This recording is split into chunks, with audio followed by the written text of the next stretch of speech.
সুমি, যারা এখন অবধি আমাদের ফেসবুক পায় নাই তারা কিভাবে পাইবে বলে দাও।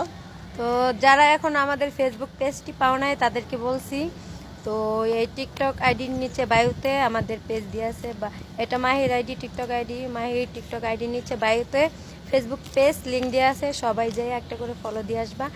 আর এই আইডির নিচে আমার এই ভিডিওর নিচে আমার আইডি মেনশন থাকবে, সবাই আমার আইডিতে ঘুরে আসবা আর আমাকে একটা ফলো দিয়ে আসবা। ফলো দিয়ে আসবা, বুঝা গেছে? তাহলে সরাসরি লাইভে আমাদের সাথে কথা বলতে পারবা আর অবশ্যই। আমাদেরকে দেখতে পারবা। ওকে, আমরা কালো না দলা না ফিল্টার শুনতে আমরা সবাই কালো। দেখতে পারবো। আর যেটা না দিব ফলো ব্যাক, এটার খবর আছে। ফলো দেবো আমরা, ব্যাক দেব। সরি সরি, ভুল হয়ে গেছে, বেশি কথা কইলে এরকমই হয়। যাই হোক। তো না থাক, দুষ্টামি ফাজলামি যাই হয়েছে, তো সবাইকে আবার বলছি, তো তুমি কি এই সুমির টিকটক সাথে আইডির কথা নিচে বলতে বায়ুতে চাও? মাহির সাথে কথা ফেসবুক বলতে চাও? পেজ তাহলে লিংক দেওয়া আছে, ফেসবুকে সবাই follow দাও। একটা করে ফলো দিয়ে আসো প্লিজ প্লিজ প্লিজ। তো ফলো দিলে আমাদের সবাইকে না, সরি, আমাদের 3 জনকেই পাবা। আমরা আর কিছুক্ষণের ভিতরে লাইভটা চালু করব, তো সবাই ফলো দিয়ে রাখো আমাদের সাথে।